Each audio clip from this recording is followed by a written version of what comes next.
Hi friend, आज की class में चैप्टर नंबर 7 का त्रिभुज पार्ट नंबर 2 देखेंगे। ठीक है। पिछली क्लास में हमने देखा था कि त्रिभुज की सर्वांग समता क्या होती है, इसके बारे में देखा था। और एक त्रिभुज के कुछ गुण, ठीक है, एक त्रिभुज के कुछ गुण, जिसमें से हमने दो त्रिभुजों के बारे में समझाया था, समद्विबाहु त्रिभुज और समकोण त्रिभुज। ठीक है। इसके बारे में डिटेल में अगर देखना है तो चैप्टर नंबर 7 का पार्ट जो 1 बनाया है उसका हम इसका लिंक डिस्क्रिप्शन में दे देंगे, उसको देख लेना है। ठीक है। और आगे का आज हम इसमें समझेंगे समबाहु त्रिभुज। ठीक है। समबाहु त्रिभुज, इसके नाम से पता चल रहा है कि समबाहु त्रिभुज है, तो यानी कि इसकी सारी भुजाएं, मतलब कि तीनों भुजाएं कैसी होंगी, समान होंगी। ठीक है। जैसे कोई अगर त्रिभुज दिया है ए बी सी, ठीक है, समबाहु त्रिभुज में क्या है, यहाँ पे ए बी बराबर है बी सी के, बराबर है ए सी के। ठीक है। और जब ये भुजाएं सारी बराबर होंगी तब समबाहु त्रिभुज के प्रत्येक कोण का योग, मतलब कि मान कितना होगा इसमें, मतलब कि कोण ए या फिर कोण बी, ठीक है, और कोण सी कितना होगा, 60 डिग्री होगा। यानी कि ये प्रत्येक कोण का मान 60 डिग्री होगा। ठीक है। कंडीशन यही है कि ये तीनों भुजाएं कैसी हों, बराबर हों, तब ये कोणों के मान कैसे होंगे, बराबर होंगे, 60 डिग्री के बराबर होंगे। नेक्स्ट पॉइंट है विषमबाहु त्रिभुज। ठीक है। विषमबाहु त्रिभुज में क्या होगा, इसकी जो भुजाएं होंगी वो कैसी होंगी, आपस में विषम होंगी, तीनों भुजाएं अलग अलग होंगी। ठीक है। ए बी सी, ठीक है, तो इसमें ये भुजा बराबर नहीं होगी इसके और बराबर नहीं होगी इसके। ठीक है। यानी कि ए भी बराबर नहीं होगा, ए भी बराबर नहीं होगा बी सी के, बराबर नहीं होगा सी ए या फिर ए सी। ठीक है। तो इसमें कोई एक भुजा तो एक ऐसी होगी, विषमबाहु त्रिभुज में कोई एक भुजा होगी एक ऐसी जो सबसे कैसी होगी, सबसे बड़ी होगी। ठीक है, बड़ी होगी। ठीक है। तो ऐसी कंडीशन में क्या होगा, जैसे कि मान लो यहाँ पे बी सी भुजा सबसे बड़ी है। ठीक है। तो जस्ट जो सबसे ज़्यादा बड़ी भुजा है उसके सामने वाला जो कोण होगा, सम्मुख कोण होगा उसके, ठीक है, उसका मान कैसा होगा, उस कोण का मान कैसा होगा, सबसे अधिक होगा। ठीक है। यानी अदर बी और सी कोण से मान उसका कैसा होगा, ज़्यादा होगा, सबसे अधिक होगा। किसका मान, ए का मान अधिक होगा कोण बी और कोण सी से। ठीक है। कब, जब इसके ऊपर कुछ एग्जाम्पल हैं, इसके लिए इसको थोड़ा देख रहे हैं। बी सी लाइन बड़ी होगी किससे, ए बी एन ए सी से। ठीक है। इन दोनों लाइनों से अगर ये लाइन बड़ी होगी तो ये कोण कैसा होगा, बड़ा होगा। इसी पॉइंट के लिए अगर हम एक क्रियाकलाप से समझें, 4th नंबर विषमबाहु त्रिभुज हमने समझा। इसमें क्या है कि विषमबाहु त्रिभुज एक किस में आता है, ऐसी एक त्रिभुज की असमिकाएं। असमिकाएं मतलब कि समझना चाहें तो हम, जैसे कि मान लो कोई एक रेखाखंड है ए बी, ठीक है, और वो रेखाखंड बी सी से कैसा है, बड़ा है, तो ये दोनों कैसे हो गए, असमान हो गए।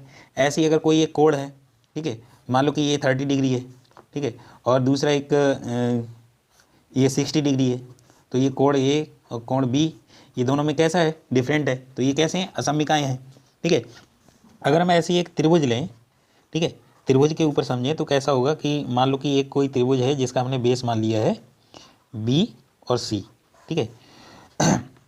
इस क्रियाकलाप को अगर करने के लिए, अगर मान लो कि कोई एक पॉइंट हमने ले लिया ए, ठीक है, ए से हमने बी को मिलाया और ए से हमने सी को मिलाया।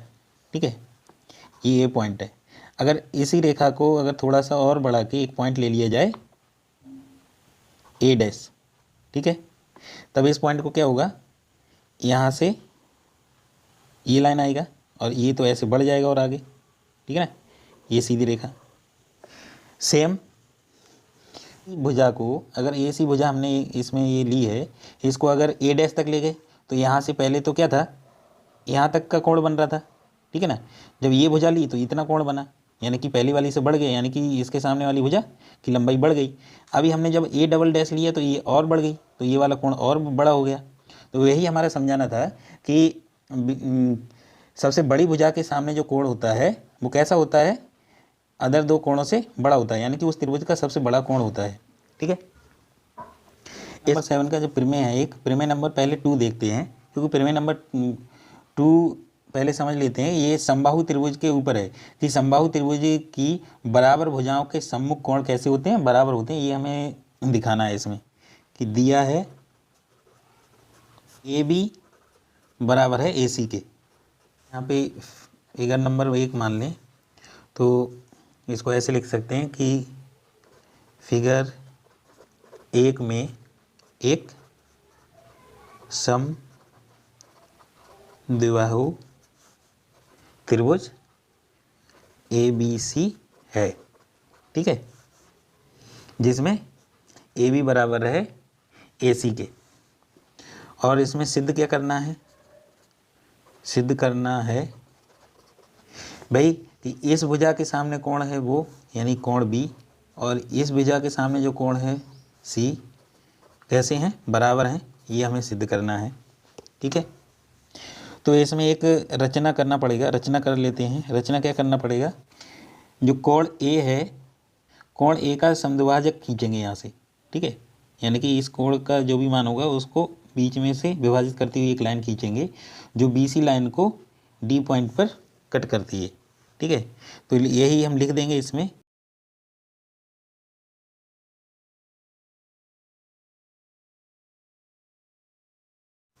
रचना हम लिख रहे हैं कि कोण ए का समद्विभाजक खींचा।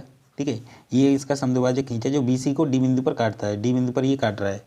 ठीक है, तब इस बी ए डी तथा त्रिभुज सी ए डी में, ठीक है, इसमें दिया है कि ए बी बराबर है ए सी के, ये तो दिया है। ठीक है, और दूसरा ए डी क्या है, ए डी उभयनिष्ठ हो गया, ए डी बराबर ए डी, यानी कि बी ए डी इस त्रिभुज के लिए, त्रिभुज 1 और त्रिभुज 2, इन दोनों के लिए ए डी रेखा क्या है, दोनों के लिए कॉमन है। ठीक है, उभयनिष्ठ। और तीसरा पॉइंट इसमें एक और क्या होगा, कोण बी ए डी बराबर होगा कोण सी ए डी के। ठीक है, क्योंकि क्या है, ये समद्विभाजक है। अभी हमने ऊपर देखा था जो रचना रचना करी थी, तो ये वाला कोण और ये वाला कोण कैसे होंगे, बराबर होंगे। यहाँ पे लिख सकते हैं रचना से। तब हमारा क्या होगा, त्रिभुज बी ए डी सर्वांग सम होगा त्रिभुज सी ए डी के। जब ये मतलब सर्वांग सम है तो इसलिए अतः तो क्या लिख सकते हैं कि कोण ए बी डी बराबर होगा कोण ए सी डी के, या ऐसे लिख सकते हैं कोण बी बराबर होगा कोण सी के। यही हमें इसमें सिद्ध करना था। देखते हैं जो हमने प्रमेय नंबर पहले 2 नंबर कराई थी, अभी एक प्रमेय नंबर 1 सर्वांग समता नियम के ऊपर है। ये दिया है कि 2 त्रिभुज सर्वांग सम होते हैं यदि एक त्रिभुज के 2 कोण, ठीक है, और उनकी अंतर्गत भुजा दूसरे त्रिभुज के 2 कोण और उनकी अंतर्गत भुजा के कैसे हों, बराबर हों। ठीक है, कि इसमें दिया है कि 2 त्रिभुज हैं, कोई मान लो कि ये है ए बी सी और दूसरा है सेम डी ई एफ। इसमें दिया है कि ये कोण बराबर होगा इस कोण के, ये कोण बराबर होगा इस कोण के, और ये भुजा बराबर होगी इस भुजा के। ठीक है, यानी कि 2 त्रिभुज सर्वांग सम होते हैं यदि एक त्रिभुज के 2 कोण, यानी कि 2 कोण कौन सा, ये कोण और ये कोण, ठीक है, इस कोण के बराबर हों और अंतर्गत भुजा इन कोणों के बीच की भुजा कैसी हो, आपस में बराबर हो, तो ये दोनों त्रिभुज कैसे होंगे, सर्वांग सम होंगे। ये हमें इसमें सिद्ध करना है। लिख लेते हैं उपपत्ति। उपपत्ति में हमने लिख लिया कि चित्र 1 से या फिर 1 में हमें 2 त्रिभुज दिए हैं ए बी सी और डी ई एफ, जिसमें कोण बी कोण बी बराबर है कोण ई के, कोण सी बराबर है कोण एफ के, और बी सी रेखा बराबर है ई एफ के, तब हमें इसमें सिद्ध करना है कि त्रिभुज ए बी सी सर्वांग सम है त्रिभुज डी ई एफ के।